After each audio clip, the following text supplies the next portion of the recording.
Very big news that the US Treasury Department is putting forward to the White House for review the CARF regulations. Now, that's CARF, stands for Crypto Asset Reporting Framework. The Crypto Asset Reporting Framework is a fairly lengthy document developed by the OECD, Organization of Developing Countries, and nearly 90 countries have signed on to the CARF framework that they're going to implement it.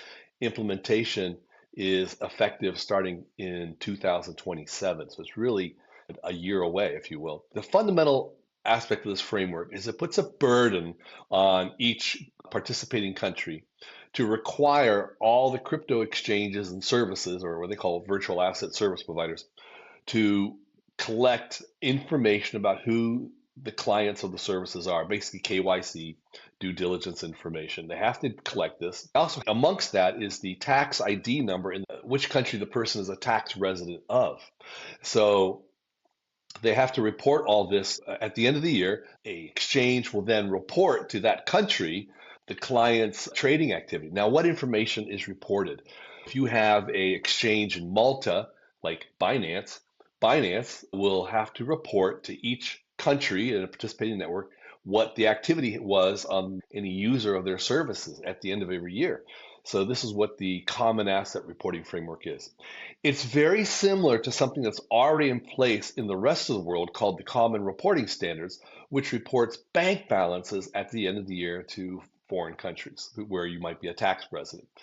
The US does not participate in the Common Reporting Standards. It has its own method called FATCA, another discussion. But the Common Reporting Framework, the Treasury Department is proposing to the White House that they should participate in this.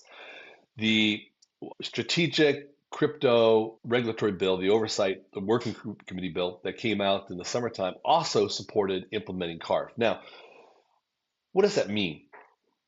CARF represents the reporting of all transactions to another country. So not only just the sales, but also exchanges and transfers.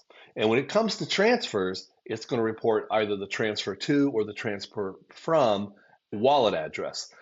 Bottom line is the 1099 DA reporting requirements completely satisfy the CARF reporting obligations that the IRS would have if we signed up for it.